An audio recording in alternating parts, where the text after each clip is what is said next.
ಅಮೋಘ್ ಅಪರೂಪಕ್ಕೆ ತನ್ನ ಹಳೆ ಫ್ರೆಂಡ್ಸನ್ನ ಮೀಟ್ ಆಗಿದ್ದ.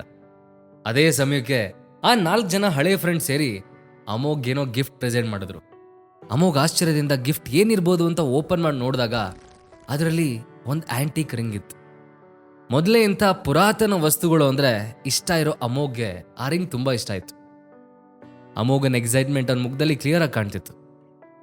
ಅಮೋಘ್ಗೆ ಇವರೆಲ್ಲ ತನ್ನ ಫ್ರೆಂಡ್ಸ್ ಅಂತ ಯೋಚನೆ ಮಾಡಿ ತುಂಬ ಪ್ರೌಡ್ ಫೀಲ್ ಆಯಿತು. ಅವರೆಲ್ಲ ಅವತ್ತು ರಾತ್ರಿ ಇಡೀ ಅಲ್ಲೇ ಪಾರ್ಟಿ ಮಾಡಿದ್ರು.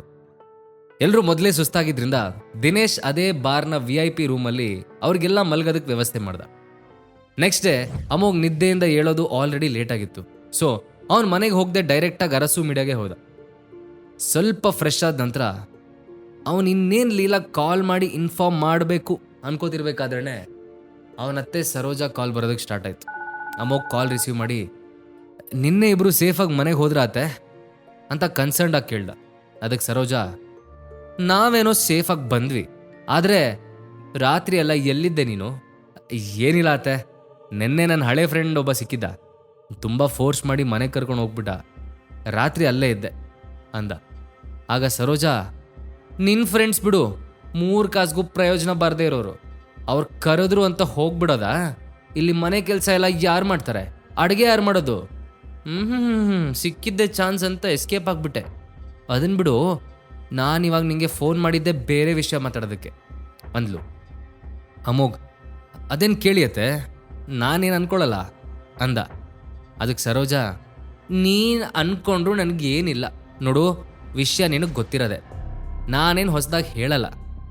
ನಿಮ್ಮಿಬ್ಬರು ಮದುವೆಯಾಗಿ 2 ವರ್ಷ ಆಯಿತು, ಆದರೆ ಇವತ್ತಿನವರೆಗೂ ನೀವಿಬ್ಬರು ಒಂದು ಒಳ್ಳೆ ಸುದ್ದಿ ಕೊಡೋದಕ್ಕಾಗಿಲ್ಲ. ನಾನು ಇಷ್ಟು ದಿನ ಕಾದು ಸಾಕಾಯ್ತು, ಬಟ್ ನಾನಿನ್ನು ಕಾಯೋದಕ್ಕಾಗಲ್ಲ. ನಿನಗೇನಾದರೂ ಪ್ರಾಬ್ಲಮ್ ಇರ್ಬೋದು ಅಂತ ನಂಗೆ ಅನ್ನಿಸ್ತಿದೆ. ನನ್ನ ಫ್ರೆಂಡಿಗೊಬ್ಬರು ಒಳ್ಳೆ ಡಾಕ್ಟ್ರು ಗೊತ್ತಿದ್ದಾರೆ, ಅವ್ರು ಇಲ್ಲಿ ತನಕ ಯಾರ್ಯಾರಿಗೆ ಟ್ರೀಟ್ಮೆಂಟ್ ಕೊಟ್ಟಿದ್ದಾರೋ ಅವ್ರಿಗೆಲ್ಲ ಮಕ್ಕಳಾಗಿದೆ ಅಂತ ಹೇಳಿದ್ರು. ನೀನು ಹ್ಞೂ ಅಂದರೆ ನಾನು ಇವತ್ತೇ ಅವ್ರ ಹತ್ರ ಒಂದು ಅಪಾಯಿಂಟ್ಮೆಂಟ್ ತೊಗೋತೀನಿ ಅಂದ್ಲು. ಅದನ್ನು ಕೇಳಿ ಅಮೋಘಗೆ ಬೇಜಾನ್ ಇರಿಟೇಟ್ ಆಯಿತು. ಆದರೂ ಅವನು ಅದನ್ನು ಹೊರಗೆ ಹಾಕದೆ ಕಾಮಾಗೆ ಹೇಳ್ತಾ, ಅತ್ತೆ, ನಿಮಗದ್ರ ಬಗ್ಗೆ ಯೋಚನೆ ಬೇಡ. ಫಸ್ಟ್ ಆಫ್ ಆಲ್ ನಮ್ಮಿಬ್ಬರಲ್ಲೂ ಯಾವ ಪ್ರಾಬ್ಲಮೂ ಇಲ್ಲ, ಮಕ್ಕಳಾಗಬೇಕಾದ ಟೈಮ್ಗೆ ಖಂಡಿತ ಆಗೇ ಆಗುತ್ತೆ. ಇಷ್ಟಕ್ಕೂ ನಮಗೇನು ವಯಸ್ಸಾಗ್ಬಿಟ್ಟಿದ್ಯಾ? ನೀವ್ಯಾಕೆ ಅನ್ನೆಸೆಸರಿಯಾಗಿ ವರಿ ಮಾಡ್ಕೋತಿದ್ದೀರಿ? ನೀವು ಪದೇ ಪದೇ ಟ್ರೀಟ್ಮೆಂಟ್ ಬಗ್ಗೆ ನನ್ನ ಹತ್ರ ಮಾತಾಡೋದಕ್ಕೆ ಹೋಗ್ಬಿಡಿ ಅಂತ ಹೇಳಿ ಥಟ್ ಅಂತ ಕಾಲ್ ಡಿಸ್ಕನೆಕ್ಟ್ ಮಾಡ್ದ. ಸರೋಜಾಗ ಅವನ ಮಾತು ಕೇಳಿ ಬೇಜಾನ್ ಸಿಟ್ಟು ಬಂತು. ಅವಳ ಮನಸ್ಸಲ್ಲೇ, ಆಹಾ ಇವರಿಬ್ರು ಹೀಗೆ ಆಡ್ತಿರ್ಲಿ, ಲೀಲಾಗಿ ನಾನು ಇನ್ನೊಂದು ಮದುವೆ ಮಾಡಲಿಲ್ಲ ಅಂದರೆ ನನ್ನ ಹೆಸರು ಸರೋಜಾನೇ ಅಲ್ಲ ಅಂತ ಅಂದ್ಕೊಂಡ್ಲು. ಅಷ್ಟರಲ್ಲಿ ಅಮೋಘನ್ ಕ್ಯಾಬಿನ್ಗೆ ಅವನ ಸೆಕ್ರೆಟರಿ ಭಾವನಾ ಬಂದು, ಸರ್, ನಿಮ್ಮನ್ನು ಹೊಡ್ಕೊಂಡು ಚಕ್ರವರ್ತಿ ಗ್ರೂಪ್ಸಿಂದ ಪ್ರೀತಮ್ ಚಕ್ರವರ್ತಿ ಬಂದಿದ್ದಾರೆ. ಅವರು ಯದ್ವಿಕಾ ಜೊತೆಗೆ ಪ್ಯಾಕೇಜಿಂಗ್ ಕಾಂಟ್ರಾಕ್ಟ್ನ ತಾನೇ ಸೈನ್ ಮಾಡಿಸ್ತೀನಿ ಅಂತ ಹೇಳಿದ್ದಾರೆ ಅಂತ ಹೇಳಿದ್ಲು.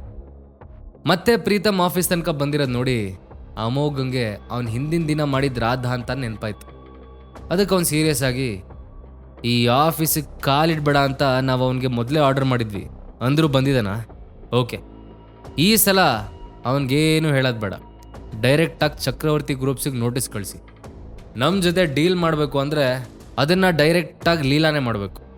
ಇಷ್ಟು ಹೇಳಿದ ಮೇಲೂ ಪ್ರೀತಮ್ನ ಇಲ್ಲಿಗೆ ಇನ್ನೊಂದು ಸಲ ಕಳಿಸಿದ್ರೆ ನಮ್ಮ ಅಗ್ರಿಮೆಂಟ್ ಕ್ಯಾನ್ಸಲ್ ಆಗುತ್ತೆ. ಮುಂದಿನ ವಿಷಯ ಏನೇ ಮಾತಾಡಬೇಕು ಅಂದರೂ ಲೀಲಾ ಚಕ್ರವರ್ತಿನೇ ಬರಬೇಕು. ಈ ಥರ ನೋಟಿಸಲ್ಲಿ ಮೆನ್ಷನ್ ಮಾಡಿ ಅಂತ ಆರ್ಡ್ರ್ ಮಾಡ್ದ. ಪ್ರೀತಮ್ ಮನೆಗೆ ಬಂದಾಗ ಅಲ್ಲಿ ಚಕ್ರವರ್ತಿ ಫ್ಯಾಮಿಲಿ ಮೆಂಬರ್ಸ್ ಎಲ್ಲ ಸೇರಿದರು. ಅವರಲ್ಲಿ ಒಬ್ಬ ಅಂತೂ ಕೋಪದಲ್ಲಿ, ಅಲ್ಲ, ನಾವು ಅವನಿಗೆ ಏನು ಅನ್ಯಾಯ ಮಾಡಿದ್ದೀವಿ ಅಂತ ನಮ್ಮ ಜೊತೆ ಹೀಗಾಡ್ತಿದ್ದಾರೆ? ಕೇವಲ ಲೀಲಾ ಮಾತ್ರ ಬರ್ಬೋದು ಅಂದ್ರೆ ಏನರ್ಥ?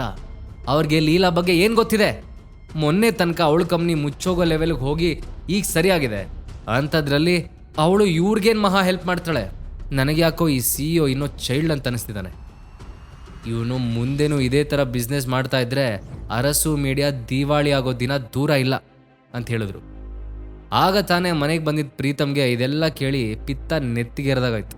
ಅವನ ಕೋಪದಲ್ಲಿ, ಏನಂದ್ರೆ ಅಂಕಲ್, ಅವ್ರು ಹಾಗೆ ಹೇಳ್ತಿದಾರಾ ಅಂತ ಕೇಳ್ದ.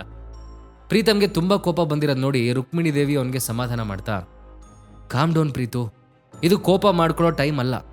ನೋಡು, ನಿನ್ನ ಆಂಟಿ ಅಂಕಲ್ ಎಲ್ಲ ಇಲ್ಲೇ ಇದ್ದಾರೆ, ಮುಂದೆ ಏನು ಮಾಡೋದು ಅಂತ ಅವ್ರ ಹತ್ರ ಡಿಸ್ಕಸ್ ಮಾಡೋಣ ಅಂತ ಹೇಳಿದ್ರು. ಅದನ್ನು ಕೇಳಿದ ಪ್ರೀತಮ್ ಎಲ್ಲರ ಕಡೆ ತಿರುಗಿ, ಹಾಗಿದ್ರೆ ನಾವೆಲ್ಲ ಏನು ಮಾಡಬೇಕು ಅಂತ ಡಿಸೈಡ್ ಮಾಡಿದ್ದೀರಾ ಅಂತ ಕೇಳ್ದ. ಅದಕ್ಕೆ ಪ್ರೀತಮ್ನ ಒಬ್ಬ ಅಂಕಲ್ ಮಾತಾಡ್ತಾ, ನಾವು ನೆಕ್ಸ್ಟ್ ಏನು ಮಾಡಬೇಕು ಅಂತ ಡಿಸೈಡ್ ಮಾಡೋದಕ್ಕೂ ಮುಂಚೆ ಇದೆಲ್ಲ ಯಾಕೆ ಆಗ್ತಾ ಇದೆ ಅಂತ ಯೋಚನೆ ಮಾಡೋಣ. ಆ ಹೊಸ CEO ಕೇವಲ ಲೀಲಾಗ್ ಮಾತ್ರ ಬರಕ್ಕೆ ಹೇಳ್ತಿರೋದು ಯಾಕೆ? ಅವರಿಬ್ರಿಗೂ ಏನು ಸಂಬಂಧ ಅಂತ ಕೇಳಿದ್ರು. ಆಗ ಪ್ರೀತಮ್ನ ಚಿಕ್ಕಪ್ಪನ ಮಗ ಒಬ್ಬ ಎದ್ದು ನಿಂತ್ಕೊಂಡು, ಇದರಲ್ಲಿ ಇಷ್ಟೊಂದು ಯೋಚನೆ ಮಾಡೋದು ಏನಿದೆ, ಪಕ್ಕ ಅವರಿಬ್ಬರಲ್ಲಿ ನಡಿಬಾರ್ದೇನೋ ನಡೀತಾ ಇರಬೇಕು. ಅದಕ್ಕೆ ಆ CEO ಲೀಲಾಗ್ ಇಷ್ಟೊಂದು ಫೇವರ್ ಮಾಡ್ತಿದ್ದಾನೆ, ಸದ್ರಾ ಕೊಡ್ತಿರೋದು. ನನಗೆ ನೆನಪಿರೋ ಪ್ರಕಾರ ಅವತ್ತು ಲೀಲಾ ಅರಸು ಮೀಡಿಯಾಗೆ ಹೋದಾಗ ಅವಳಿಗೆ CEO ನೋಡೋದಕ್ಕೆ ಸಿಗಲಿಲ್ಲ ಅಂತ ಹೇಳಿದ್ಲು. ಅವಳು ನಮ್ಮ ಹತ್ರ ಸುಳ್ಳು ಹೇಳಿರ್ತಾಳೆ ಪಕ್ಕ ಅಂತಂದ. ಅದನ್ನು ಕೇಳಿ ಫ್ಯಾಮ್ಲಿಯವರೆಲ್ಲರೂ ಗುಸು ಅಂತ ವಿಸ್ಪರ್ ಮಾಡ್ಕೊಳ್ಳೋದಕ್ಕೆ ಶುರು ಮಾಡಿದ್ರು. ರುಕ್ಮಿಣಿ ದೇವಿ ಈಗ ಸೀರಿಯಸ್ ಆಗಿ, ಲೀಲಾಗೂ ಆ CEOಗೂ ಏನು ಸಂಬಂಧ ಅಂತ ಇನ್ನೊಂದು ದಿನ ನೋಡೋಣ, ಆದರೆ ನಾವೀಗ ಮೊದಲು ಈ ಅಗ್ರಿಮೆಂಟ್ ಸೆಕ್ಯೂರ್ ಮಾಡ್ಕೊಳ್ಳೋದು ಹೇಗೆ ಅಂತ ವಿಚಾರ ಮಾಡಬೇಕು. ಇದು ನಮಗೆ ಸದ್ಯಕ್ಕಿರೋ ಇಂಪಾರ್ಟೆಂಟ್ ಕೆಲಸ. ಅರಸು ಮೀಡಿಯಾ ಕಡೆಯಿಂದ ನಮಗೆ ಮೊದಲೇ ಪ್ರೀತುನ ಕಳಿಸ್ಬಾರ್ದು ಅಂತ ಆರ್ಡರ್ ಆಗಿತ್ತು. ಅದಕ್ಕೆ ನಾವೇನಾದರೂ ಈ ಕೋರ್ಟಿಗೆ ಹೋದರೂ ಅಲ್ಲಿ ನಾವೇ ಸೋತ್ಬಿಡ್ತೀವಿ. ಅವರು ಪ್ರೀತಮ್ನ ಕಳಿಸ್ಬಾರ್ದು ಅಂತ ಹೇಳಿದ್ದಾರೆ, ಆದರೆ ಇದೊಂದು ಸಲ ಲೀನಾನ್ ಬಿಟ್ಟು ಬೇರೆ ಯಾರನ್ನಾದರೂ ಕಳಿಸ್ ನೋಡೋಣ ಅಂತ ಹೇಳ್ತಾ ತಮ್ಮ ಇನ್ನೊಬ್ಳು ಮೊಮ್ಮಗಳನ್ನ ಅರಸು ಮೀಡಿಯಾಗೆ ಹೋಗೋದಕ್ಕೆ ಆಯ್ಕೆ ಮಾಡಿದ್ರು. ಇನ್ನೊಂದು ಕಡೆ ಮಧ್ಯಾಹ್ನದ ತನಕ ಅರಸು ಮೀಡಿಯಾದ ಕೆಲಸ ಮಾಡಿದ ಅಮೋಘ್ ಊಟ ಮಾಡ್ಕೊಂಡು ಮನೆಗೆ ಬಂದ. ಅಷ್ಟರಲ್ಲಿ ಲೀಲಾ ಅಮೋಘನ್ ತಡೆದು, ನಿನ್ನೆ ರಾತ್ರಿ ಇಡೀ ಎಲ್ಲಿಗೆ ಹೋಗಿದ್ದೆ ಅಮೋಘ್ ಅಂತ ಕೇಳಿದ್ಲು. ಲೀಲಾ ಹೇಳಿದ್ ಕೇಳಿ ಅಮೋಘ್, ಆ್ಯಕ್ಚುಲಿ ಅಪರೂಪಕ್ಕೆ ನನ್ನ ಫ್ರೆಂಡ್ಸ್ ಸಿಕ್ಕಿದ್ರು, ಸೊ ಅವ್ರ ಜೊತೆ ಮಾತಾಡ್ತಾ ಲೈಟಾಗಿ ಸ್ವಲ್ಪ ಪಾರ್ಟಿ ಮಾಡಿ ಇಲ್ಲಿಗೆ ಬರೋದು ಸರಿಯಾಗಲ್ಲ ಅಂತ ಅವನ ಮನೇಲೆ ಮಲ್ಕೊಂಡ್ಬಿಟ್ಟಿದ್ದೆ ಅಂದ. ಅದನ್ನು ಕೇಳಿದ ಲೀಲಾ ಮತ್ತೆ, ನಿಮ್ಮ ಫ್ರೆಂಡ್ ಅಂದರೆ ನೀವು ಮಾತಾಡ್ತಿರೋದು ಮಿಸ್ಟರ್ ದೇಸಾಯಿ ಬಗ್ಗೆನಾ ಅಂತ ಕೇಳಿದ್ಲು. ಅಮೋಘ್, ಎಸ್ ಅವರೇ ಅಂದ. ಆಗ ಲೀಲಾ ಕೈ ಕಟ್ಕೊಂಡು, ಹೌದು, ಮಿಸ್ಟರ್ ದೇಸಾಯಿ ಮತ್ತೆ ನಿಮ್ಗೆ ಹೇಗೆ ಪರಿಚಯ ಅಂತ ಕೇಳಿದ್ಲು. ಅಮೋಘ್ ತಕ್ಷಣ ಅವಳ ಕಡೆಗೆ ತಿರುಗಿ ಏನು ಹೇಳೋದು ಅಂತ ಯೋಚನೆ ಮಾಡ್ದ. ಅಮೋಘ್ ಲೀಲಾಗೆ ಸುಳ್ಳು ಹೇಳ್ತಾನ ಅಥವಾ ನಿಜ ಹೇಳ್ತಾನ? ಅಮೋಘ್ಗೆ ದಿನೇ ಶತ್ರುಗಳು ಜಾಸ್ತಿ ಆಗ್ತಿರೋ ಟೈಮಲ್ಲಿ ಮುಂದಿನ ಹೆಜ್ಜೆಗಳಿಡೋದಕ್ಕೆ ಅವನಿಗೆ ಕಷ್ಟ ಆಗುತ್ತಾ? ಹಾಗಾದ್ರೆ ಈಗಲೇ ಡೌನ್ಲೋಡ್ ಮಾಡಿ ಪಾಕೆಟ್ FM ಮತ್ತು ಕೇಳಿ ಅರಸು.